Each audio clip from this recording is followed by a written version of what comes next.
How we doing, everybody? Welcome back to episode 36 of Will These Comics Make Good Film and Television Shows? Well, let's find out right now. We got some good stuff. We got Marvel, we got DC, we got Dynamite. Let's check it out.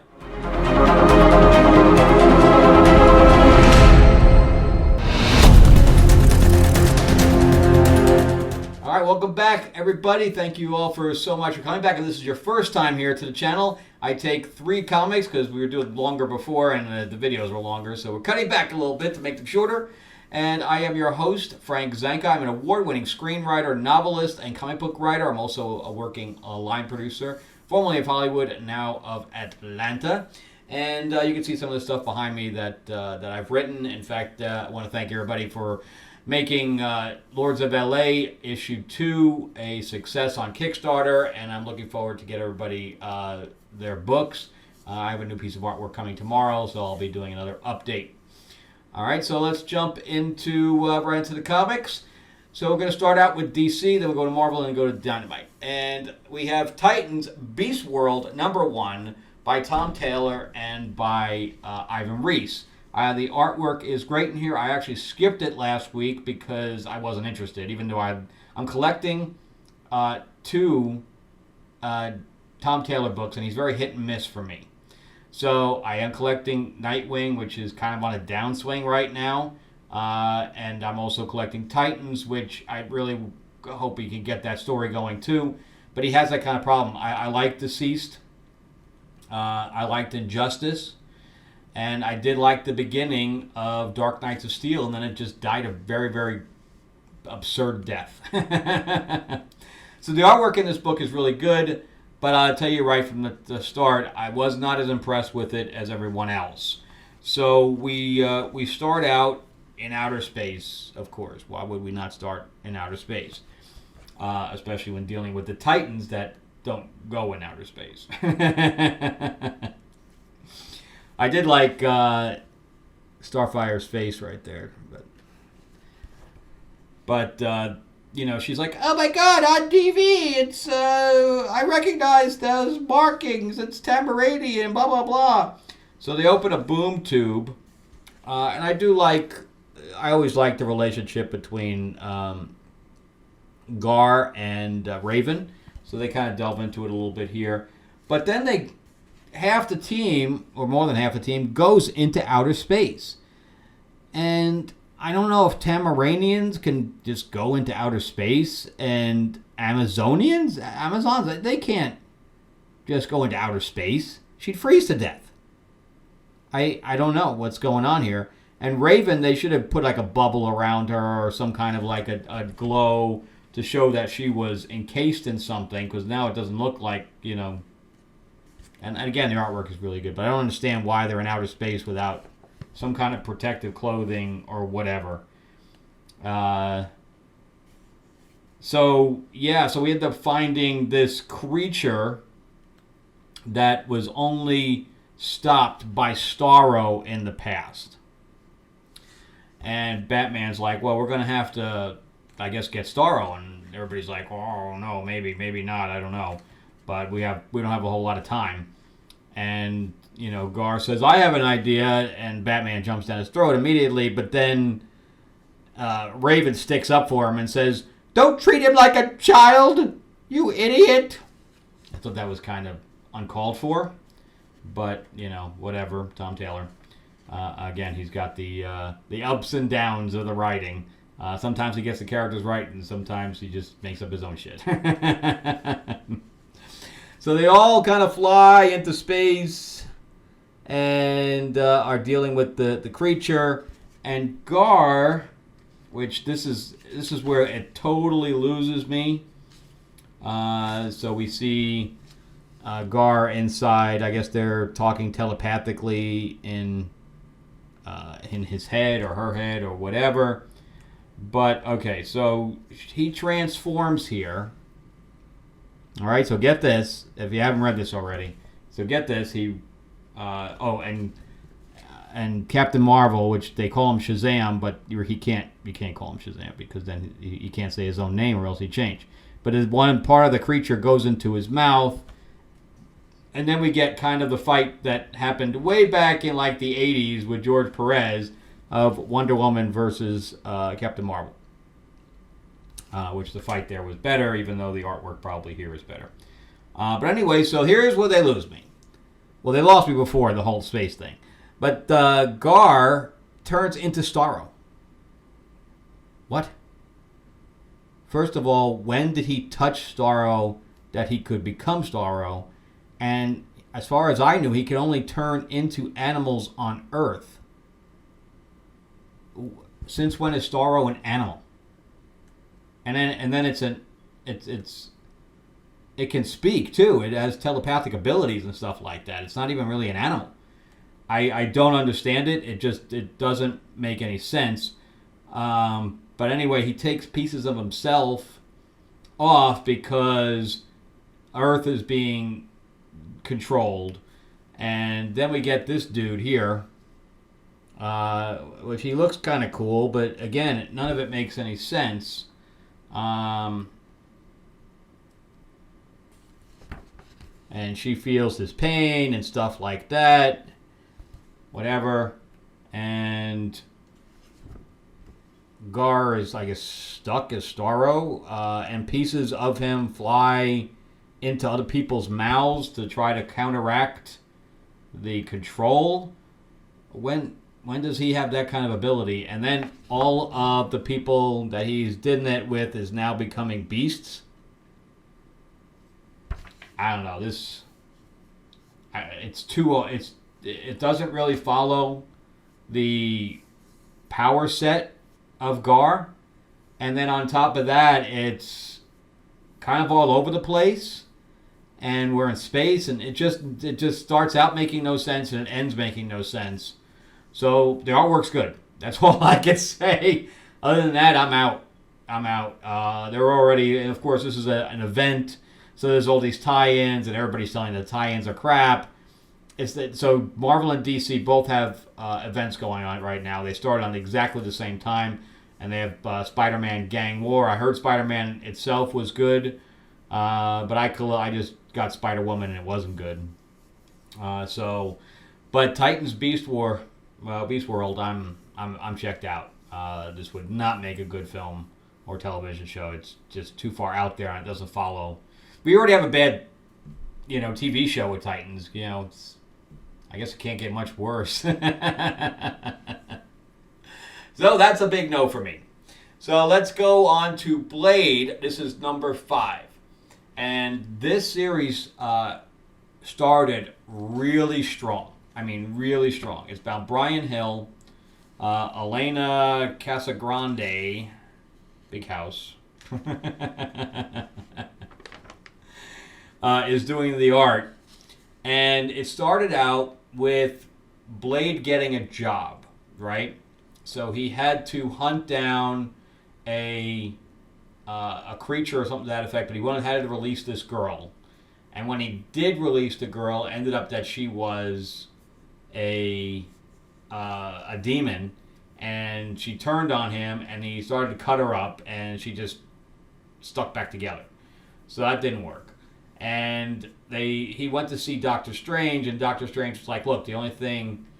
Oh, right. Before that, he said when he found out through Strange or with his previous girlfriend, who was an arms dealer or something like that, that the only thing to kill this thing was the sword.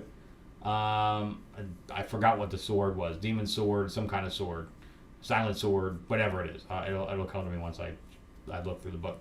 But anyway, so then they had a big train heist, and he got portaled in there. He and his 2-girl team got portaled in there by Doctor Strange. But Doctor Strange didn't help them at all. He just got them in and he got them out. Why he didn't help them at all, I have no idea. I guess they wanted it to not be overshadowed by Strange, I guess. So anyway, he very quickly gets the sword. He's supposed to fight a big baddie, and the big baddie just says, look, I'm told to give this to you. I'd let you have it. And he ends up cutting the guy's head off or whatever. It was all very strange. And then from there, he was told that the sword would corrupt him. He said, I can handle it, and he gets portal to where Adana, which I keep saying Adama from Battlestar Galactica, but Adana, who's this demon, is, and then he can't remember anything happened after that. So I guess there's a whole bunch of dead bodies now. I don't know. So Strange is there, and Strange is telling him what happened, and I guess they started, I guess they lost the battle, and Adana sent whatever control that she had on the planet, even though she's not on Earth, she's somewhere else. And she made everybody like one woman's tearing off her own face, and some of the people have powers and whatever. So she's kind of messing with everybody on Earth. And here they look like something out of Buffy. And then they have glowing eyes on the bottom. So he's like, just tell me where she is, and I'm going to go fight her, blah, blah, blah. And then he goes to see the two girls, and one of them has a demon in her, and he's his ex. And he's saying, she's saying, just kill me, it's just too much, I can't take this pain, blah, blah, blah. And he gives her some kind of an amulet to try to calm the pain down, but it's not working. And then the other girl says, she doesn't look like she's in good shape. She's like, I'm not in good shape. This is worse than the worst constipation I've ever had. I should make fun of people possessed by demons, but so and he keeps trying to talk him out of going to go fight, and then the other girl says, my people are going to hunt you, and he's like, whatever, I like it that way. So he finally goes to this other dimension to go fight her with the sword. Oh, he doesn't have the sword. She's got the sword. She's got the sword right here on her throne, but she tosses it to him and says, here, get me with it. It's all you. It's all you, bro. It's all you. And he does like a big jumping thing, and she just kind of smacks, there it is on the bottom there. She just kind of flicks him. So, yeah. And I was told this was like the end of the arc, so I was reading this. I'm like, this thing's not going to end.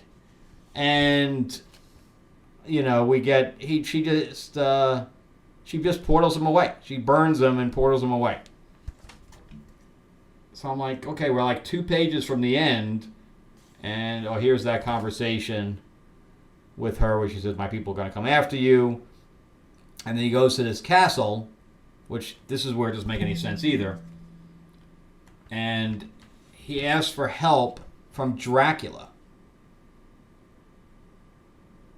What? So if he knows where Dracula's been this entire time, why is Dracula still around? Why didn't he kill him long ago? And now he's asking for help. And it says next the tombs of Dracula. I read because it looks like the logo from Tomb of Dracula. So I don't know, but I guess it's still continuing because there's issue 6. So whoever said this was the end was wrong. But I don't know. It's kind of all over the place now. I thought it had a good arc going, and then all of a sudden it just took a turn. With having occurrences off screen, and everything being it's kind of like everything's very truncated. So you have, this happens and then it's over, and then this happens and then it's over, and then this happens, and it's like it's not organic. The writing is not organic, and I'm having a big problem with it right now because it's just not working. That whole story is just not working anymore. I love Blade, and I was very excited for the first couple of issues, and now that we're on issue 5, it's just going off a cliff. So I'm going to say no for this. Originally, I said yes, that it would make a great film or television show. Which they're making a Blade film, but they lost their director because the writing of the script was so bad. I mean, it was so bad that the director said, "See ya, because Blade was, they're doing Disney's doing what Disney always does, and making and I hate to quote it this way, the MCU, where everything has to be female led. So Blade couldn't even be the star of his own movie. They brought in Blade's daughter, which failed in comics. I don't know why, but then again, so did Miss Marvel fail in comics. Captain Marvel, who I always normally collect, it's all going on right now that I'm not collecting it because I hate Alyssa Wong, but as a writer, not as a person. But I don't know her. But she totally screwed Dr. Aphra for me, so I'm like, yeah, I'll pass. And so we had this movie that now the director walked away because he's like, this is not Blade. And then when Mahershala Ali found out the script too, he walked. So he's still on, I think he's still under contract to possibly do it if they get the right script. So now they canceled the whole thing and they're rewriting it from scratch. And that's why it got bumped back. Of course, the writer's strike also bumped it back, but that's because they're having it rewritten. So anyway, so we don't have a Blade movie right now. And I'm really, and somebody else said this, I forgot another YouTuber said this, that if Wesley Snipes came back, I'm all in, and I am too. I did like the Blade TV series. I forgot who did that, but I thought he did a good job. That was actually a decent series. If you haven't seen it, it's very old, and it was I think it only lasted like one season. It was on an obscure channel. And but they have DVDs of it, and I own the DVDs. I liked it that much. But yeah, so why would you make a Blade movie, by trying to introduce Blade's daughter? So you're bringing Blade back after like 20 years, and you're relegating him to a supporting cast. But I would love even now with it'd be great to have Wesley Snipes back. I'd take that movie in a second as long as he had a certain amount of control. Blade 3 wasn't great, but Blade 1 and 2 were really good. And I was watching the first scene over again, with them in the bloodbath and the club. That's a great scene, man. That is a great scene. That's what I was watching on the plane. It's amazing. And I hate for them not, and they're finally releasing the figure. And it looks just like Wesley Snipes too, and that's the one sword I wish I had was the Blade sword. Eventually I'm going to get it. But anyway, so I'm going to say no. I'd like to see a good Blade movie, but this is not it. Unfortunately, it's just going down and down and down. And I really wish they'd course correct before it just goes too crappy. Then let's talk about Fire and Ice. So Fire and Ice is by Dynamite. It has a very 70s look, kind of like what Conan did originally, the Conan comic series by Titan. And this is based on the cartoon movie from the 70s. And if you haven't seen that, it's obviously very adult. But the animation of it's really great, stuff like that. It's back before they had mocap, but it looks like mocap. So, but anyway, so in the last issue, Dekron killed his brother to try to take control because he was being groomed by the mother. So there's Fireland and there's an Iceland. And Dekron comes from ice, and so is Juliana, which is his mother. It was a lot of characters that came in. It's hard to keep track of a lot of the stuff that came in. And but anyway, then Dark Wolf showed up at the end. He's got, I'll just show you what he looks like. So that's what he looks like there. He looks like Conan, except he's got a fur on his head. And the king's daughter from Fire ended up being captured, and then she escaped, and there was this other sorceress, and her son is like a stupid giant, and he was going after her, and I forgot the girl's name. Ouch. The princess, and of course she's scantily clad, and it's just kind of like Conan. And but anyway, so Dark Wolf came in to save her, and she ran off. And I think she ran off with Jallo. Ooh, what's the dude's name? I'm forgetting all these characters' names. Oops.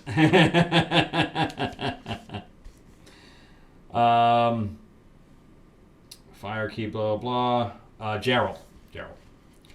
So, and he looks kind of like, I forgot the character's name, with long blonde hair. Khazar. He kind of looks like Khazar, like from Marvel. But anyway, this guy's really strong. So he like picks up the guy's horse and chucks it at him because the horse jumps on him. And I mean, they really did a good job with the horse. I mean, the artwork in here is phenomenal. I feel like I'm back in the 70s with this stuff. Yeah, and here's a Vampirella ad. I like the artwork on there too. 666. It's pretty wild. I'm not a really big Vampirella fan. It's hard to take her stuff seriously, and the writers don't really take her seriously. But I guess he's telling his mom the story about his brother's death. But again, I think that he killed a brother, from what I remember. It's been a long time since the first issue came out. And in fact, she looks a little bit like Elvira, Juliana, which is the mother. So I guess that Dark Wolf can heal. So he wounds the guy enough, but he doesn't kill him, the giant. So he's crawling off, saying, "Mommy, mommy," and crawling off. And so he heals the horse. And look at that picture of the horse there. That's pretty wild.